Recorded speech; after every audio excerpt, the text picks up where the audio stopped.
దేవుడు మరి ఈ 11వ అధ్యాయంలో కొంతమంది విశ్వాస వీరుల యొక్క జాబితాను మన ముందు ఉంచినారు. అయితే కొన్ని దినాన కొన్ని విషయాలు మనం చూసాము. ఏంటంటే ఇశ్రాయేలీయులు ఎలాగా మరి ఎర్ర సముద్రాన్ని విశ్వాసం ద్వారా పొడి నేల నడిచినట్లుగా ఎర్ర సముద్రాన్ని దాటి వెళ్ళిపోయారు అనే విషయాన్ని మనం చూసాం. విశ్వాసమును బట్టి 7 దినాల వరకు ప్రదక్షిణ చేసి ఎరుకో పట్టణాన్ని వారు మరి కోటగోడలను దేవుని సహాయం చేత విశ్వాసం ద్వారా అవి గోచబడినట్లుగా మనం చూస్తున్నాం. ఇలా నేటి దినాన కొన్ని కొందరు వ్యక్తులను దేవుడు మన ముందు పెడతా ఉన్నాడు. 31వ వచనంలో విశ్వాసమును బట్టి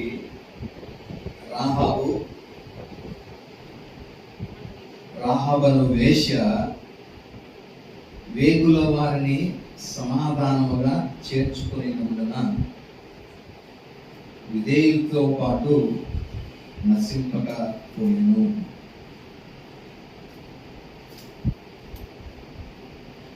మరి ఈ ఎరుకో పట్టణాన్ని దేవుడు స్వాధీనపరచడానికి ముందుగా పట్టణాన్ని వేగు చూడడానికి ఆ వేగుల వారిని పంపించినటువంటి స్థితిని మనం చూస్తాం ప్రియులారా. అయితే ఆ వేగుల వారు ఆ పట్టణానికి చేరారు అనేటువంటి వార్త తెలుసుకున్నటువంటి ఆ రాజు సైనికులను పంపించి వారి కొరకు వెతుకుతున్నటువంటి సమయంలో మరి ఈ స్త్రీ ఆ వేగుల వారిని చేర్చుకున్నటువంటి సందర్భాన్ని యెహోషువ గ్రంథంలో మనం చూడగలుగుతాం పిల్లలు. దయచేసి ఒకసారి ఆ సందర్భాన్ని మనం యెహోషువ గ్రంథము 2వ అధ్యాయము మొదటి నుంచి కొన్ని వచనాలు మనం చూసినప్పుడు, నూను కుమారుడైన యెహోషువ వేగుల వారైన 2 మనుషులను పిలిపించి, మీరు పోయి ఆ దేశమును ముఖ్యంగా ఎరుకోను చూడని వారితో చెప్పి షిత్తీము వద్ద నుండి వారిని రహస్యంగా పంపాను. వారు వెళ్ళి రాహాబను ఒక వేశ్య ఇంట చేరి అక్కడ దిగగా, దేశమునకు వేగు చూచుటకు ఇశ్రాయేలీయుల యొద్ద నుండి మనుష్యులు రాత్రి వేళ ఇక్కడికి వచ్చి ఉన్నారని ఎరుకో రాజునకు వర్తమానము వచ్చాను. ఆ పట్టణాన్ని వేగు చూడడానికి యెహోషువ 2 మనుషులను పంపించాడు. అయితే వీళ్ళు వచ్చినటువంటి సంగతి రాజునకు తెలిసిపోయింది. ఎరుకో రాజునకు అతను తన సైనికులను పంపించి వారి కొరకు వెతుకుతున్నటువంటి పరిస్థితుల్లో మరి ఈ 2 వేగుల వారిని స్త్రీ రాహాబు, ఈమె స్థితి చూస్తే మరి చాలా మరి ఏమంటా వేశ్యగా మనం చూస్తాం. గురించి రాయబడినటువంటి మాట, ఆమె ఒక వేశ్య, ప్రాస్టిట్యూట్. అయితే ప్రియులారా, ఈమెను మరి అంటారు సంఘంలో అయితే సమాజంలో మరి ఈమెకు చాలా చేతరించినట్లుగా, అంటే వీరి యొక్క స్థితి మరి ఎలా ఉంటుందంటే చాలా ఏమంటారు అసహ్యంగా వీరిని చూసేటువంటి పరిస్థితి. అంటే దేవుడు అందరికీ ప్రభు అన్నట్లు, యేసుక్రీస్తు అందరికీ ప్రభు అన్నట్లుగా మరి వానికి కూడా దేవుడు ప్రభువే. మనం చూస్తూ ఉంటాం లోకంలో ఇలాంటి ప్రజలు కూడా ఉంటారు. లెస్బియన్స్, హోమోసెక్షువల్స్, తర్వాత టిఎస్ఎల్, ఎస్బి వారు ఆ 4 రకాలైనటువంటి ప్రజలు. LSBT ఇలాంటి వారు 4 కేసులు, హోమోసెక్షువల్స్, తర్వాత ఇజ్రాయల్ అనేటువంటి వారు, వీళ్ళందరికీ కూడా దేవుడు ఆయా మరి మనం చూస్తే వారికి కూడా ఆ దేవుడే మరి వారిని కూడా మరి రక్షించేవాడై ఉన్నాడు. ఈ వేశ్యను రక్షించినటువంటి విధానము మనము ఇక్కడ చూడగలుగుతాం. ఈ సందర్భంలో ఆమె యొక్క విశ్వాసం గురించి ప్రత్యేకంగా ఈ అధ్యాయంలో మరి రాయబడి ఉన్నట్లుగా మనం చూడగలుగుతాం. ప్రియులారా, 9వ అధ్యాయం వచనంలో మనం ఈ మాట చూద్దాం. 9వ వచనం, యెహోవా ఈ దేశమును మీకు ఇచ్చుచున్నాడనియు మీ వలన మాకు భయము పుట్టుననియు మీ భయము వలన ఈ దేశ నివాసులందరికీ ధైర్యము చెడుననియు నేను ఎరుగుదును.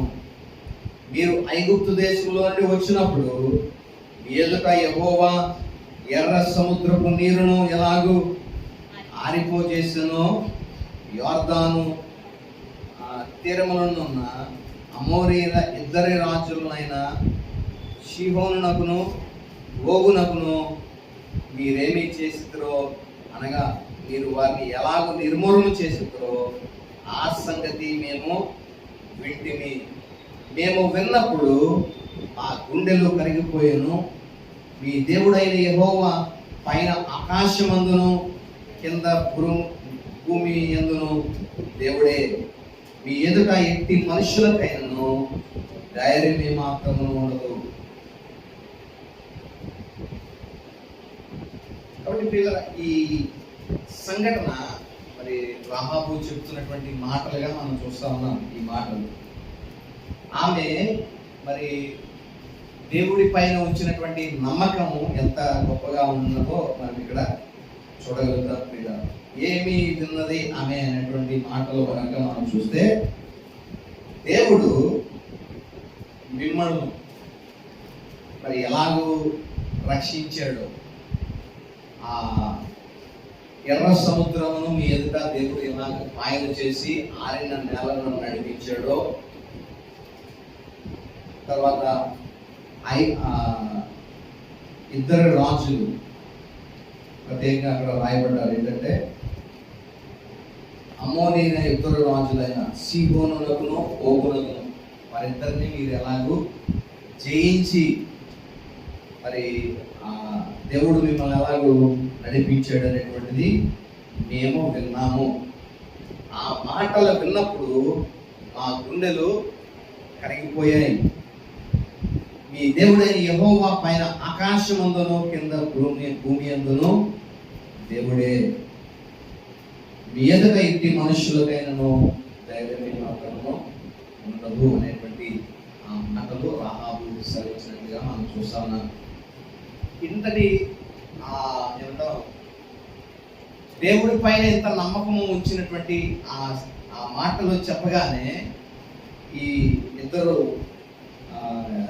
వేగు చూడడానికి వచ్చినటువంటి ఇద్దరు మనుషులకు ఆమె ఒక ఏమంటాం ఒక ప్రమాణం లేకపోతే ఒక నాకు ఇలాంటిది ఒకటి చేయండి అని ఆ ఇద్దరు మనుషులకు అడుగుతుంది. ఏమనంటే, దేవుడు నిశ్చయంగా ఈ పట్టణాన్ని మీకు ఇస్తాడు అని నాకు తెలుసు అనేటువంటి మాట కూడా ఆమె చెప్పడం మనం చూస్తా ఉన్నాం. కాబట్టి 8వ వచనాల్లో మనం చూద్దాం. నేను నీకు ఉపకారం చేస్తుంది కనుక మీరు నా తండ్రి ఇంటికి ఉపకారం చేసి నాకు నిజమైన ఆనవాలు ఇచ్చి నా తండ్రియు నా తల్లియు నా అన్నతమ్ములను నా అక్కచెల్లెళ్లను వారికి కలిగిన వారందరూ చావకుండా బ్రతికించి. 14వ వచనం ఆఖరి భాగం మనం చదివితే, యెహోవా ఈ దేశమును మీకు ఇచ్చినప్పుడు నిజంగా మేము నీకు ఉపకారము చేసేదమనేది. అంటే ఆమె కూడా చక్కని మాట అక్కడ తెలియపరచడం మనం చూస్తాం. నిశ్చయంగా ఈ దేశంలో దేవుడు మీకు ఇచ్చుచున్నాడని 10వ వచనము 9వ వచనము మొదటి భాగంలోనే మనం చూస్తాం. యెహోవా ఈ దేశమును మీకు ఇచ్చుచున్నాడని నాకు తెలుసు. ఎందుకంటే ఆ ముందు జరిగిన కార్యాలు మేము విన్నాం. ఎలాగో ఎర్ర సముద్రాన్నే ఆయన పాయన చేశాడు. ఫరో సైన్యానంతయు ఆ కూల్చివేశాడు. ఆ ఎరుకో యొక్క మరి ముందు ఉన్నటువంటి ఆ రాజులు అమోరీల మరి ఇద్దరు రాజులను కూడా, ఓగును సిహోన్ను కూడా వారు జయించినటువంటి స్థితిని మరి వారు విన్నారు. ఇలాగ మీరు మీ దేవుడు మీ పట్ల జరిగించాడు కాబట్టి నిశ్చయంగా ఈ చిన్న దేశమైన మా దేశాన్ని కూడా ఖచ్చితంగా దేవుడు మీకు ఇస్తాడు. కాబట్టి మీరు ఈ దేవుడు మీకు స్వాస్థ్యంగా ఈ పట్టణాన్ని జయమిచ్చినప్పుడు మా కుటుంబం లేకపోతే నేను నా ఇంటి వారు కూడా రక్షింపబడినట్లు మాతో ఒక ప్రమాణం చేయండి అని వారిని వేడుకున్నట్లుగా మనం చూస్తా ఉన్నాం. పిల్లల ఆమె అంటా ఉంది, నా తండ్రియు నా తల్లియు నా అన్నదమ్ములను అక్క చెల్లెలను వారికి కలిగి ఉన్న వారందరూ చావకుండా బ్రతకనిచ్చి రక్షించినట్లు దయచేసి యెహోవా తోడని ప్రమాణము చేయడం. వాళ్ళ చేత ఒక ప్రమాణము చేయించుకుంటాము. నిశ్చయంగా దేవుడు ఈ దేశాన్ని మీకు ఇస్తున్నాడు. కాబట్టి ఈ దేశాంతో దేవుడు మీకు ఈ దేశాన్ని ఇచ్చినప్పుడు ఈ దేశ నివాసులందరూ మీరు నాశనం చేసినప్పుడు మమ్మల్ని దయచేసి జ్ఞాపకం చేసుకోండి. ఎందుకంటే ఈ దినాన్ని నేను మిమ్మల్ని సంరక్షిస్తున్నాను, ఆ రాజు సైనికుల నుండి మిమ్మల్ని కాపాడుతున్నాను. కాబట్టి నేను చేసిన ఈ మేలుకు ప్రతిగా నా ఇంటి వారందరూ కూడా రక్షింపబడడానికి యెహోవా ప్రమాణం అని ఒక మరి వాగ్దానం చేయండి, లేదా ఒక ప్రమాణము చేయండి అని వారి ఇద్దరితో ఒక ప్రమాణము చేసినట్లుగా మనం చూస్తా ఉన్నాం పిల్లలు. కాబట్టి వారు ఆ విధంగా ప్రమాణం చేసి మాకు ఈ మాట సెలవిస్తున్నారు ఏంటంటే, ఆమె ఇల్లు పట్టణపు ప్రాకారము మీద నుండిను ఆమె ప్రాకారం మీద నివసించున్నది గనుక త్రాడు వేసి కిటికీ ద్వారా వారిని దింపెను. ఆమె మిమ్మల్ని తరుమబోయే వారు మీకు ఎదురుగా వచ్చుచున్నారేమో, మరి అటు కాకుండా వేరొక మార్గాన్ని అని చెప్పి కిటికీలో వేరే మార్గాన్న వారిని పంపించేసింది. 18వ వచనంలో, నీవు మమ్మల్ని దించిన ఈ కిటికీకి ఈ ఎర్రని దారాన్ని కట్టి నీ తండ్రిని నీ తల్లిని నీ అన్నదమ్ములను నీ తండ్రి ఇంటి వారందరినీ అందులో చేర్చుకో. నీ ఇంటి ద్వారములో నుండి వెలుపలకు వచ్చువాడు తన ప్రాణములకు తానే ఉత్తరవాది. మేము నిర్దోషులమగుదుము. అయితే నీ యొద్ద నీ ఇంటినున్న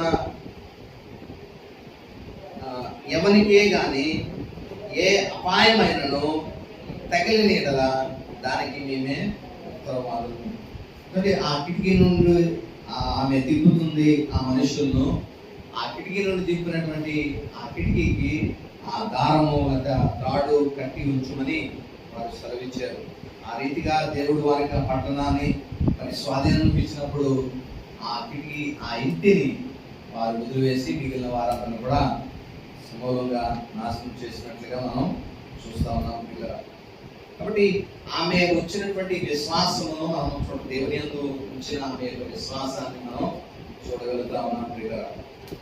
ఎలాంటి విశ్వాసం అంటే, ఆమె ఒక వేశ్య అయినప్పటికీ కూడా దేవుడు సర్వోన్నతుడైనటువంటి దేవుని కార్యాలను ఆమె విన్నది. అంటే మనం చూస్తాం కదా, వినుట వలన విశ్వాసము కలుగును, అది క్రీస్తుని గురించిన వాక్కును వలన కలుగును అనేటువంటి మాటను మనం చూద్దాం. కాబట్టి పిల్లల, దేవుని మాటలు మనం వినడం వల్ల మనకి విశ్వాసము కలుగుతుంది పిల్లలు. కాబట్టి ఈమె అలాంటి వార్తలు విన్నది. సైన్యములకు అధిపతి అయిన యెహోవాను గురించినటువంటి వార్తలు ఈమె విన్నది. కాబట్టి ఆ విన్నటువంటి ఆ వార్తలు ఈమెలో విశ్వాసాన్ని కలుగు చేసినాయి. కాబట్టి ఆమె ఒక ప్రమాణము చేయమన్న వారిని వారితో ప్రమాణం చేయమన్నట్లుగా ప్రాధాన్యపడినట్లుగా మనం చూస్తా ఉన్నాం. ఏంటి ఆమె ఉంచినటువంటి విశ్వాసం అంటే, నిశ్చయంగా దేవుడు మీకు ఈ రాజ్యాన్ని ఈ దేశాన్ని ఇస్తాడు, దేవుడు మీకు ఈ దేశాన్ని మీకు ఇచ్చుచున్నాడు అనేటువంటి మాట 9వ వచనంలో మనం చూస్తాం. అలాంటి విశ్వాసము దేవుని యందు ఆమె ఉంచింది. ఆమె రక్షింపబడడానికి వారిని ప్రాధాన్యపడింది. నేను నా తండ్రి కుమారుడు అందరూ కూడా రక్షింపబడినట్లు దయతో యెహోవా నామముతోడని ప్రమాణం చేయడని వారిని ప్రతిమానినట్లుగా మనం చూస్తాము. విశ్వాసం ద్వారా ఆమె మరి తన ఇంటి వారందరినీ కూడా మరి రక్షించుకున్నట్లుగా మనం చూస్తా ఉన్నాం పిల్లలు. ఈమె గురించి మరి ఈమె వేశ్య అయినప్పటికీ కూడా ఈమె దేవుని యందు ఉంచినటువంటి విశ్వాసము మనకు ఆదర్శంగా ఉండింది పిల్లల. ఈ అధ్యాయంలో మనం చూస్తా ఉన్నాం 31వ అధ్యాయంలో 11వ అధ్యాయం 31వ వచనంలో ఇబ్రిలో విశ్వాసమును బట్టి రాహాబు అనే వేశ్య వేగులు వారిని సమాధానముగా చేర్చుకున్నందుగా అవిధేయులతో పాటు నశింపగా పోయిను. చూడండి, ఈ ఎరుకో పట్టణస్థులందరూ కూడా అవిధేయులుగా మరి దేవుడు చూశాడు పిల్లలు. కాబట్టి ఆ అవిధేయులందరినీ కూడా దేవుడు నాశనం చేశాడు. వారితో పాటు ఈమెను కూడా నాశనం చేసేది యాక్చువల్గా అయితే. కానీ ఆమె ఉంచిన దేవుని పైన ఉంచిన విశ్వాసమును బట్టి ఈమె రక్షింపబడినట్లుగా మనం చూస్తాము. పిల్లలు ఇక్కడ ఒక విషయాన్ని మనం నేర్చుకున్నాం. ఏంటంటే ఆమె క్రియలను బట్టి ఆమె నాశనం చెందిందా అనేటువంటిది ఒక ప్రశ్న మనం వేసుకోవాలి. ఈమె ఎవరు? ఒక వేశ్య. ఆ వేశ్య ఆమె చేసినటువంటి కార్యాలను బట్టి ఆమెకి రావాల్సిన శిక్ష ఏంటి? పాపము లేదా పాపం వల్ల వచ్చినటువంటి జీతము మరణము. కాబట్టి నాశనము చెందాలి ఈమె. పాపము వల్ల ఆమె చేసిన పాప కార్యాలను బట్టి రాహాబు అనే వేశ్యకు ఏం సంభవించాలంటే నాశనము సంభవించాలి. కానీ ఇవి ఏం చేయబడింది? చివరాఖరి ఆ విషయాన్ని మనం చూస్తే ఈమెను ఈమె కుటుంబస్తులు కూడా ఏమయ్యారట? రక్షింపబడ్డారు. నాశనము చెందవలసిన ఈమె రక్షింపబడింది. దేని ద్వారా రక్షింపబడిందంటే తన జీవించిన పరిశుద్ధ జీవితమును బట్టి కాదు, కానీ ఆమె దేవుని పైన ఉంచిన విశ్వాసమును బట్టి. కాబట్టి పిల్లల, ఒక వ్యక్తి రక్షింపబడాలంటే ఎంత పరిశుద్ధంగా జీవిస్తాడు అనే దాని మీద మనిషి రక్షణ ఆధారపడి ఉండదు. చాలా మంది క్రైస్తవులు ఇక్కడే పొరపాటు పడుతూ ఉంటారు పిల్లలు. నేను రక్షింపబడాలంటే పరిశుద్ధ జీవితం నేను జీవించాలి, అప్పుడే దేవుడు నన్ను రక్షిస్తాడు అని అనుకుంటా ఉంటారు. రాహాబు ఏ పరిశుద్ధ జీవితము జీవించిందని ఆమె రక్షింపబడింది. ఆమె వేశ్యగా బ్రతికింది, కానీ చివరాత్రులు ఆమె రక్షింపబడతా ఉంది. ఎందువల్ల ఆమె రక్షింపబడిందంటే దేవుని పైన ఆమెకు ఉన్నటువంటి విశ్వాసము.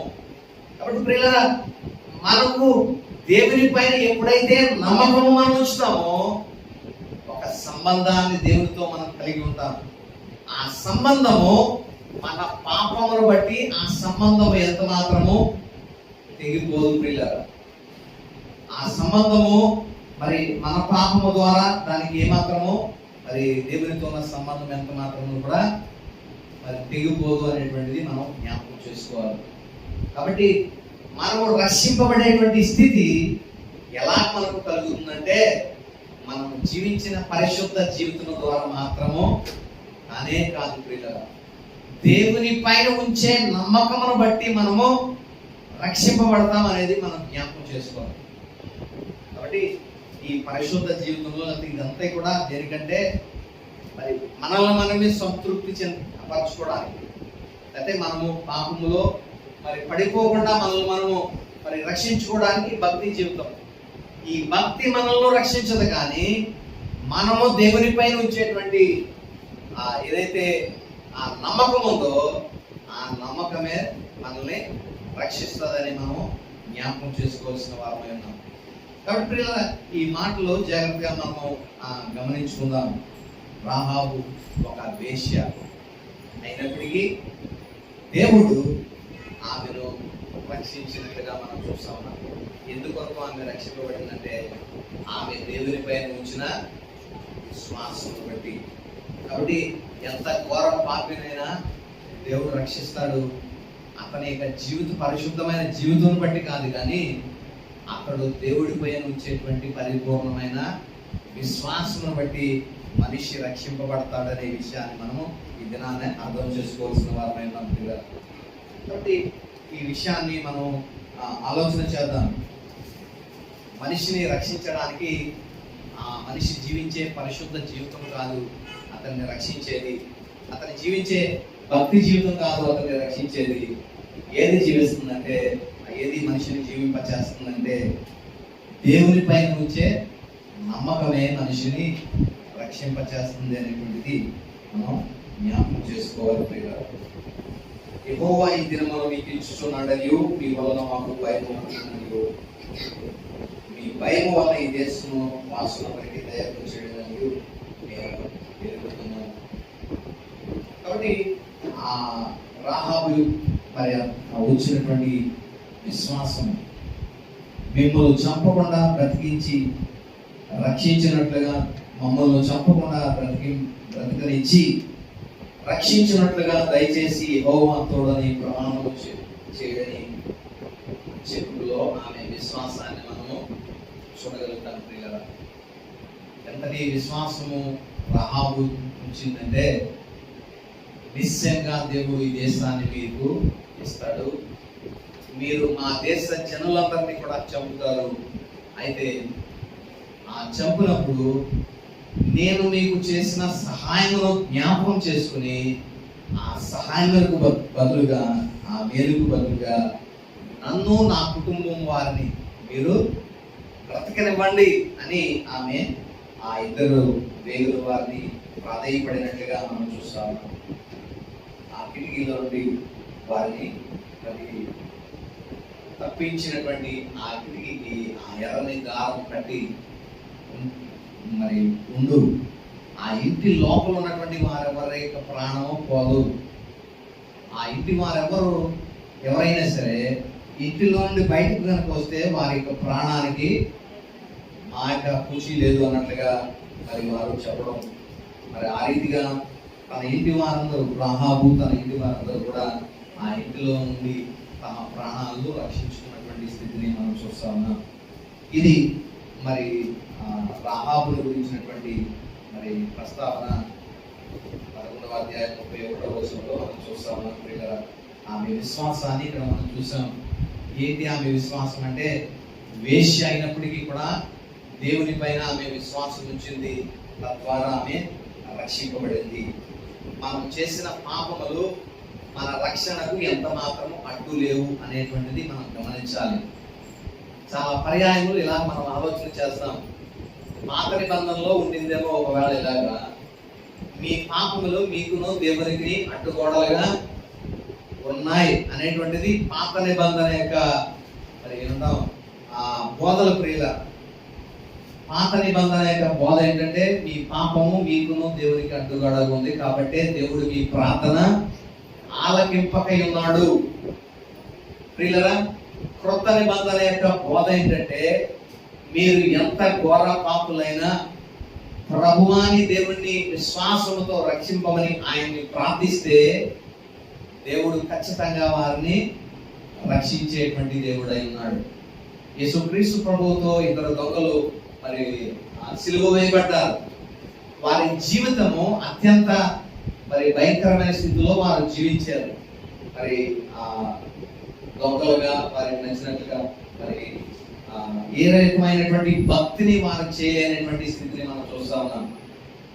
భయంకరమైనటువంటి పాపులు వారు అయినప్పటికీ చివరాఖరి నిమిషంలో అతను దేవుని పైన విశ్వాసం ఉంచాడు. నీవు నీ రాజ్యంతో వచ్చినప్పుడు, అంటే ఆ వ్యక్తి దేవుని రాజ్యము, ఈయన రాజ్యము చేయబోతున్నాడు యేసుక్రీస్తు ప్రభు. He has a kingdom and he will rule the kingdom అనేటువంటి విషయాన్ని అతను గుర్తించాడు. దేవుని రాజ్యం ఉన్నది, ఆయన రాజ్యముతో మళ్ళీ రాజ్యం చేయడానికి ఆయన రాబోతున్నాడు అనేటువంటి విషయము ఆ దొంగ ఎరిగాడు, లేదా అది విశ్వసించాడు. అతను దేవుని పైన, దేవుని రాజ్యము పైన ఉంచినటువంటి విశ్వాసమే ఆ దొంగను ఏం చేసింది, రక్షించింది. ప్రియ దేవుడు అన్నాడు, ఆమె నేడే నీవు నాతో కూడా పరదేశంలో ఉందువు అని దేవుడు ఆ దొంగకు యేసుక్రీస్తు వారు అభయం ఇచ్చినట్లుగా మనం చూస్తా ఉన్నాం. అప్పటి వరకు అతను ఏమన్నా భక్తి చేశాడా? ఏమన్నా మరి మనం అనుకునేటువంటి భక్తి అతడు ఎంత మాత్రమో చేయలేదు.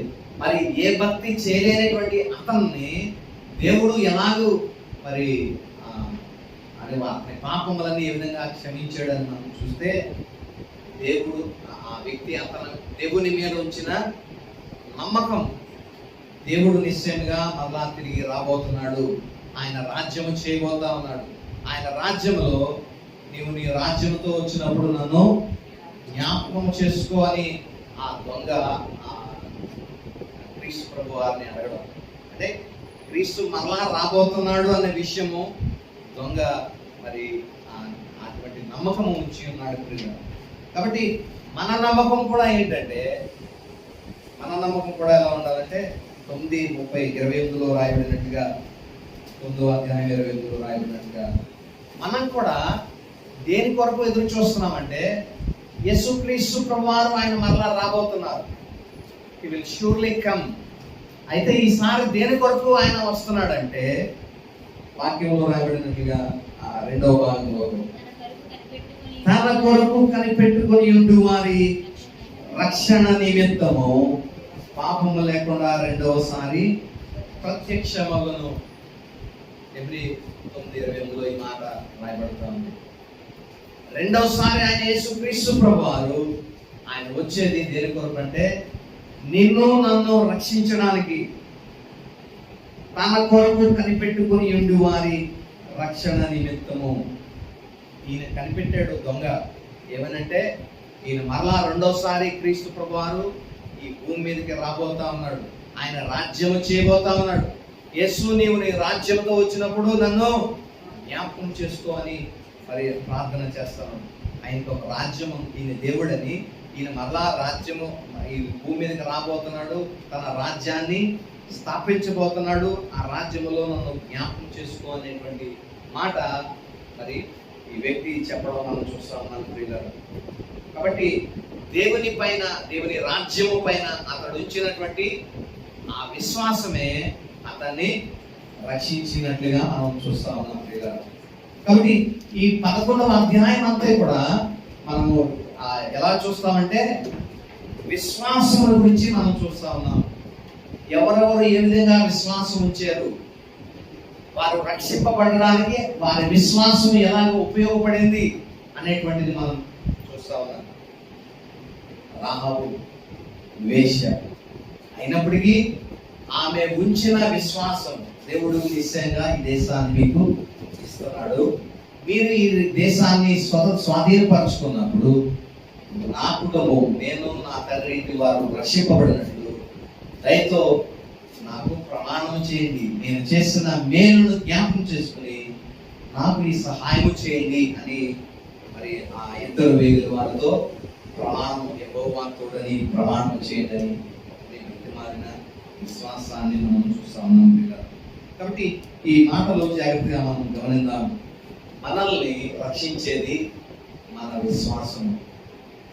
రాహాబుని రక్షించింది రాహాబు విశ్వాసం, ఆమె భక్తి జీవితం కాదండి.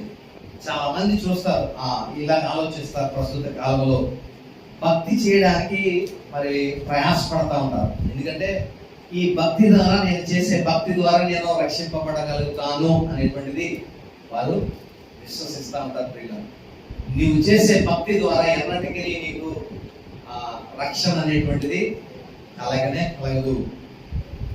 ఈ మాట జాగ్రత్తగా మీరు గమనించండి. ఇప్పటి కాలపు బోధలు, నీవు భక్తిగా ప్రార్థించి బైబిల్ చదువుకుని భక్తిగా యథార్థంగా నీకు జీవిస్తేనే దేవుడు నీకు నిత్య రాజ్యము అన్నట్లుగా మరి మన బోధలు ఉంటాయి. ఒక విషయాన్ని మనం ఆలోచన చేద్దాం. రోమా పత్రికలో 5వ అధ్యాయంలో మనకు కొన్ని విషయాలు మనం చూద్దాం. రోమా పత్రిక 5వ అధ్యాయము, అందులో మనం చూస్తే ఒక 4 విషయాలు అక్కడ ఒక పాపి యొక్క క్రైటీరియా ఇవ్వబడతా ఉంది.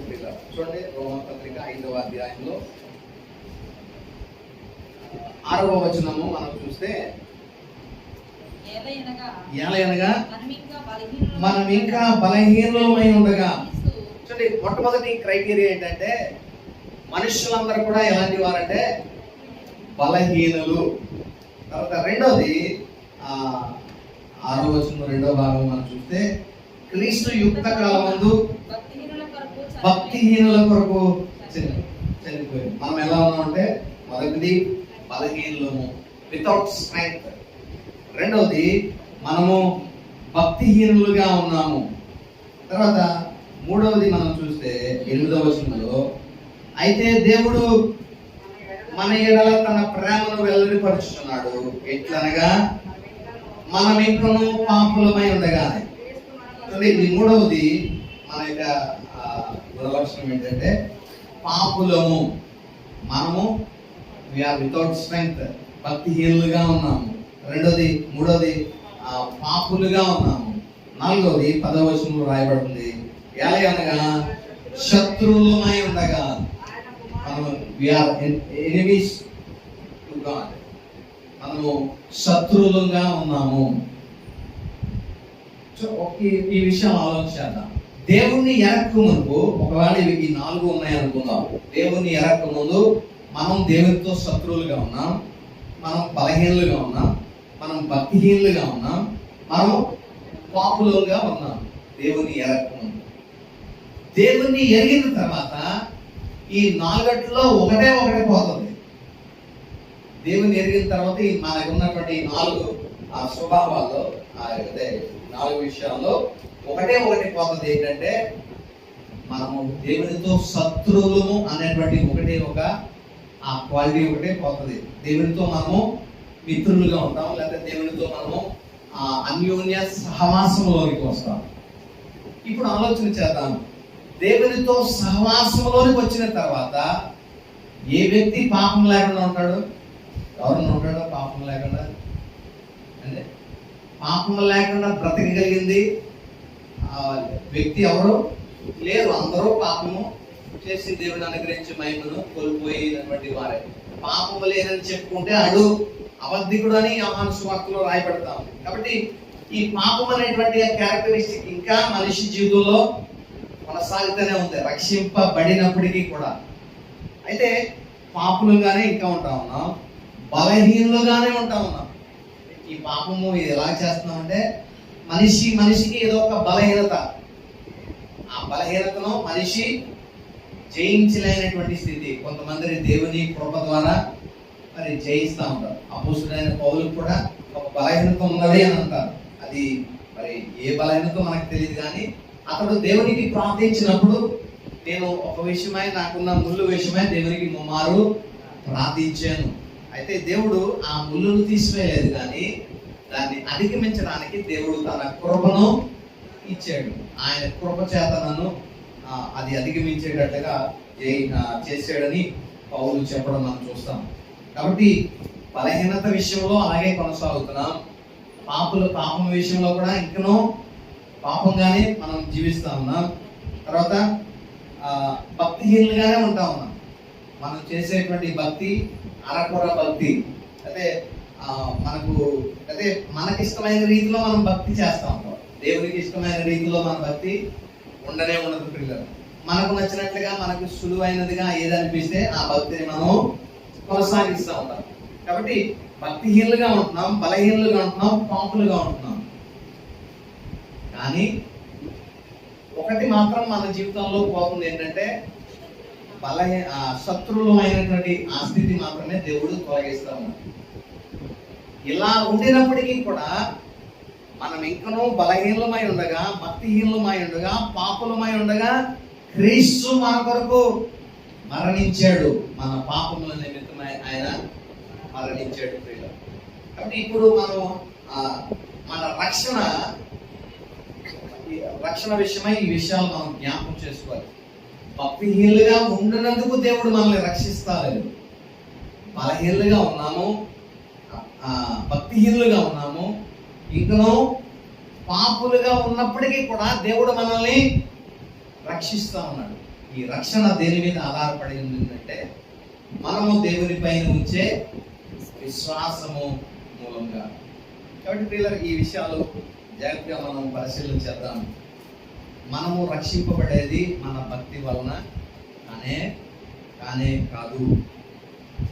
మనము ఆ భక్తి అంతా కూడా ఎలా ఉంటుందంటే బలహీనమే, పాపులమే, భక్తిహీనమే. అయినప్పటికీ దేవుడు మనలందరినీ కూడా ఆయన రక్షించేవాడు. ఎలాగంటే ఆయన చూసే క్రైటీరియా ఏంటంటే విశ్వాసము. రాహాబు యొక్క చేసిన భక్తి ఏమన్నా ఉందంటే ఆమె ఏ భక్తి చేయలేదు. పోనీ ఆమె ఏమన్నా యూదురాల పోనీ రక్షించడానికి దేవుడు ఆమెను ఆమె కుటుంబస్తులను రక్షించడానికి యూదురాలు కూడా కాదు, అన్యురాల, జెంటైల్. అయితే రాహాబును దేవుడు రక్షించడానికి కారణం ఏంటంటే దేవుని మీద ఆమె ఉంచిన విశ్వాసము. నిశ్చయంగా దేవుడు మీకు ఈ దేశాన్ని ఇస్తున్నాడు. ఆయన గురించి చాలా మాటలు ఆమె చెప్పింది. యెహోషువ గ్రంథంలో ఆమె చెప్పిన మాటలు మనం చూస్తే దేవుడు ఈ దేశాన్ని మీకు ఇస్తున్నాడని చెప్పి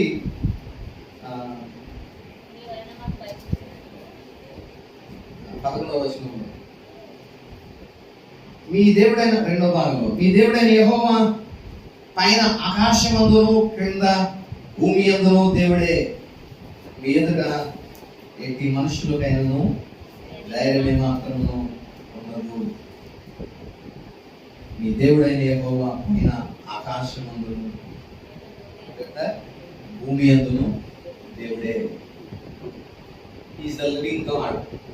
ఆయన ఆకాశమందును భూమి అందు కూడా ఆయనే దేవుడు అన్నట్లుగా ఆమె నమ్మింది.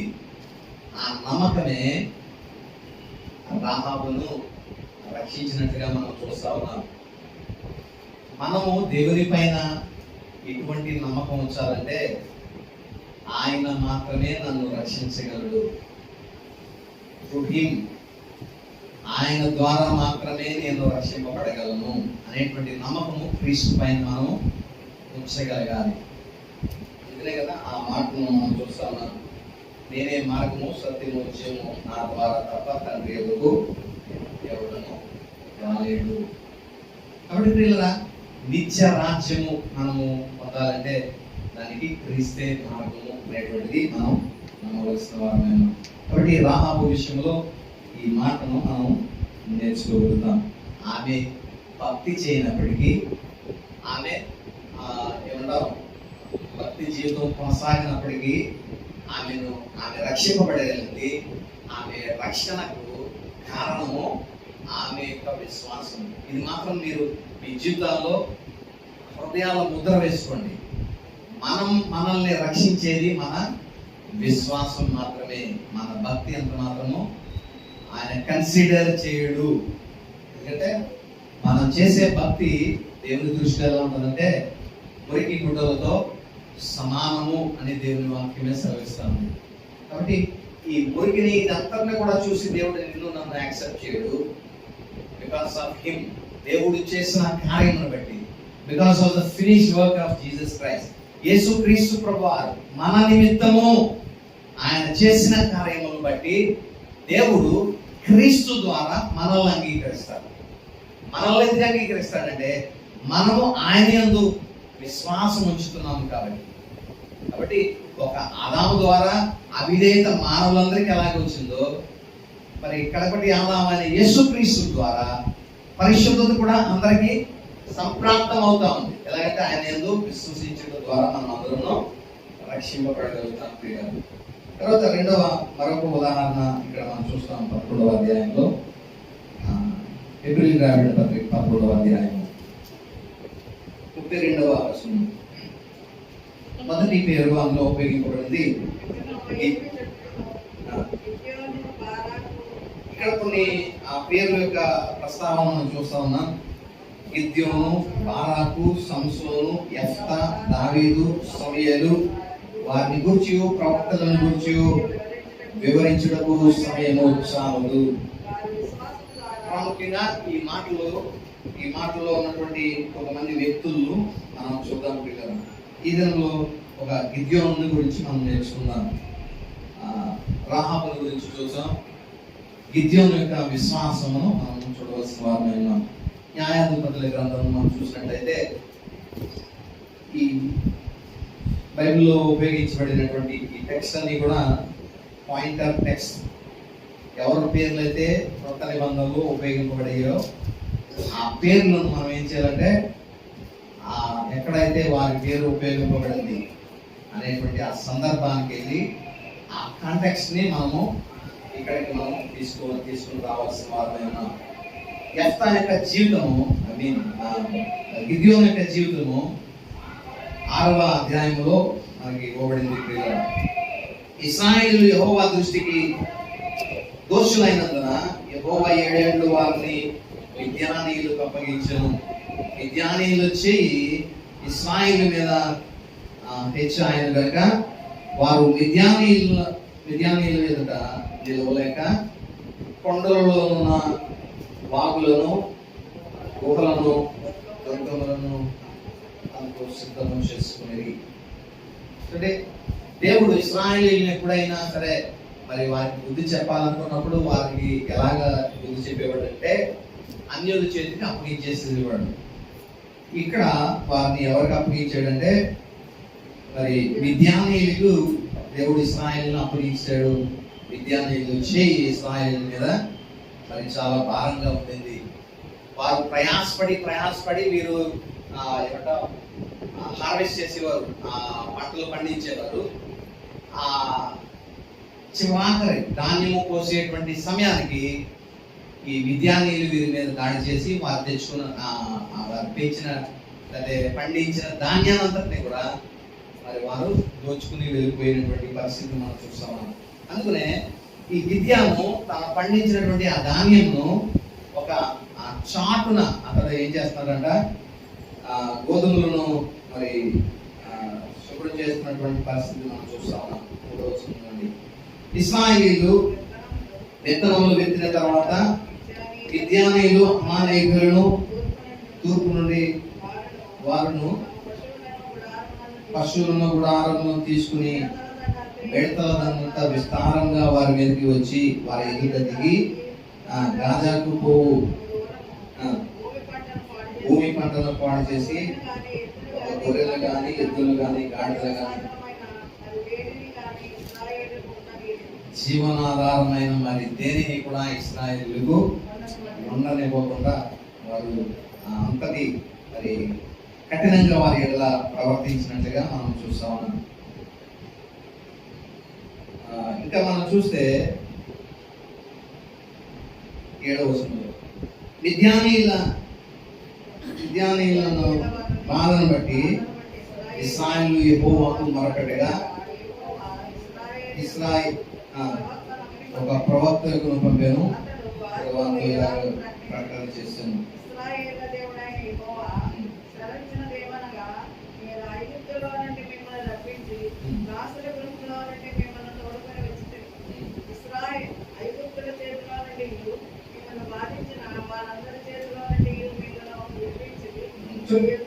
పదకొండు చదువు పిల్లలు.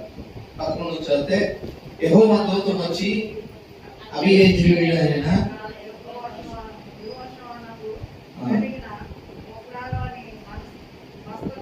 మస్తకి వృక్షము కింద కూర్చుండెను. యోవాషు కుమారుడైన గిద్యోను మిద్యానీయులకు మరుగైయుండునట్లు గానుగా చాటున గోధుమలను దొలగొట్టుచుండగా యెహోవా దూత అతనికి కనబడి ఇలా చెప్తాము, పరాక్రమము గల బలాఢ్యుడా, యెహోవా నీకు తోడైయున్నాడు.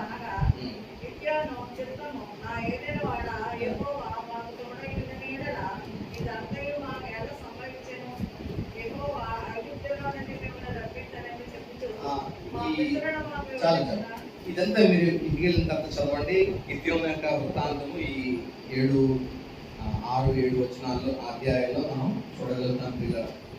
ప్రాముఖ్యంగా మరి ఇతడు మరి ఆ పంటను వీరికి కంట కనపడకుండా గోధుమలను దొల్లగొట్టుచున్నటువంటి ఆ స్థితిలో దేవుని దూత అతనికి ప్రత్యక్షమై దేవుడు నీకు తోడై ఉన్నాడు, మరి మీరు లేచి వారిని మిద్యానీయులకి నేను మీకు అప్పగించబోతున్నాను, మీరు వెళ్ళి వారిని వారి దగ్గర యుద్ధంకి వెళ్ళండి అని మరి గిద్యోనుతో చెప్పడం మనం చూస్తా ఉన్నాం.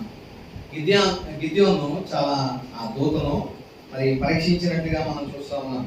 నీవే కనుక, దేవుడే కనుక నాకు తోడై ఉంటే ఆ బొచ్చును బయట పెట్టి ఆ రాత్రి ఆ బొచ్చు మీద మాత్రమే ఎంట మంచు పడాలి, మిగిలిన స్థలం అంతా కూడా పొడిగా ఉండాలి అని అంటారు. తర్వాత రోజు చూస్తే బొచ్చు మీద మాత్రమే మంచు పడి తెగలంతా కూడా మరి పొడిగా ఉండడం. తర్వాత రెండవ రోజు మళ్ళా చెప్తాడు, ఈసారి ఇలా కాదు, బొచ్చు మీద మాత్రం పడకూడదు, మిగిలిన దాని అంతా కూడా మంచు పడాలి. తర్వాత కూడా అలాగే జరగడం. అప్పుడు గిద్యోను నిశ్చయంగా దేవుడు ఈ దూతను పంపించి చెప్పినటువంటి మాట నిజమే అని అతడు ఆ మాట మీద లక్ష్యం చేసి మరి సైన్యముతో పాటు మరి ఆ మిద్యానీయుల మీద యుద్ధానికి పోయినట్లుగా మనం చూస్తా ఉన్నాం. అయితే అతడు మరి సైన్యాన్ని మరి మొత్తం సైన్యం అంతటితో పాటు వెళ్తే దేవుడు వారికి మరి సెలవిచ్చినటువంటి మాట, అంతమంది ఒక 10,000 మాత్రమే తీసుకుని వెళ్ళి అక్కడి నుంచి అంటే 10,000 సైన్యాన్ని తీసుకుని వెళ్తాడు. తర్వాత ఈ 10,000 కూడా ఎక్కువే, అందులో ఒక 300 మంది నాకు చాలు అని 300ను మరి దేవుడు ఏర్పాటు చేసుకోవడం మనం చూస్తాం. అయితే ఆ 300 మందికి కూడా దేవుడు ఎలాగ వారిని విద్యాన్ని అప్పగించాడంటే, ఆ 300 మంది ఒక బూర పట్టుకోవాలా, ఒక ఒట్టి కుండ ఒకటి పట్టుకోవాలా, ఆ కుండలో మరి దివిటీలు మరి వారు వెలిగించుకుని రావాలని దేవుడు వారికి ఆజ్ఞాపించారు. వారు దేవుడు వారికి చెప్పినటువంటి ప్రకారము ఆ కుండలో పట్టుకుని వెళ్ళారు, దివిటీలు పట్టుకుని వెళ్ళారు, బోధలు పట్టుకుని వెళ్ళారు. ఆ దివిటీలు పట్టుకుని రావడం చూసినటువంటి వారు మరి చాలా భయపడిపోయారు. ఒక్కసారిగా ఆ 300 మంది వారి కుండలను పగలగొట్టినప్పుడు వచ్చిన శబ్దానికి వారి గుండెలు అదిరిపోయినట్లుగా మనం చూస్తా ఉన్నాం. ఆ దివిటీల కాంతికి, ఆ కుండల శబ్దానికి, బూరలు ఊదినటువంటి బూరల శబ్దానికి వారు మరి భయపడిపోయి ఎవరి ప్రాణమును వారు రక్షించుకోవడానికి మరి పరుగులు తీసినట్లుగా మనం చూస్తా ఉన్నాం. దేవుడు ఆ రీతిగా ఆ మిద్యానీయుల్ని వారికి చేతికి అప్పగించడం, అమాలేకీయులు తూరు వారందరినీ కూడా దేవుడు గిద్యోనుకు అతని సైన్యములకు అప్పగించినటువంటి స్థితిని మనం చూస్తా ఉన్నాం. చూడండి, ఒక ఫుల్ స్ట్రెంగ్త్ తో వారి మీద గెలవగలుగుతామా, లేకపోతే 300 మందితోటి వెళ్ళి వారి మీద జయము పొందగలుగుతారా? మామూలుగా ఆలోచన చేస్తే మానవ రీతిగా ఎంత బలం ఉంటే, ఎంతమంది జనం ఉంటే మన విజయ అవకాశాలు అంత ఎక్కువగా ఉంటాయి. కానీ ఇక్కడ చూస్తే 300 మందితో యుద్ధానికి వెళ్ళమంటే మానవ రీత్యా అది ఆలోచించడానికి కొంచెం హాస్యాస్పదంగా ఉంటారు. అంతమంది లక్షల మంది జనం ఉంటేనే కానీ సాధ్యపడంది 300లతో విజయం ఎలా సాధ్యము అనేటువంటి రీతిగా మానవునికి ఆలోచన వస్తుంది. కానీ దేవుని మాటకు వారు విధేయులై 300 మందితో దేవుడు చెప్పినట్టుగా వట్టి కుండలు, దివిటీలు, బూరలు పట్టుకుని వారు మరి మిద్యానీయుల మీదకిని, మరి అమాలేకీయుల మీదకిని, తూరు వారి మీదకిని వెళ్ళడం, దేవుడు వారికి విజయాన్ని ఇవ్వడం కూడా మనం చూస్తూ ఉన్నాం ప్రియులారా.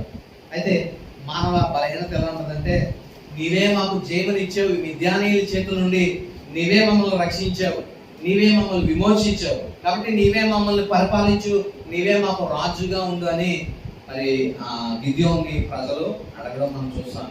గిద్యోను ఇచ్చినటువంటి సమాధానము చాలా మరి మనకు ఇంప్రెసివ్ గా ఉంటుంది ప్రియులారా. చూద్దాం 23వ అధ్యాయంలో 8వ అధ్యాయంలో మనం చూస్తే, అందుకు గిద్యోను అంటున్నాడు ఏమనంటే, నేను మిమ్మల్ని ఏలను, నా కుమారుడును మిమ్మల్ని ఏలరాదు, యెహోవాయే మిమ్మల్ని ఏలునని చెప్పాను.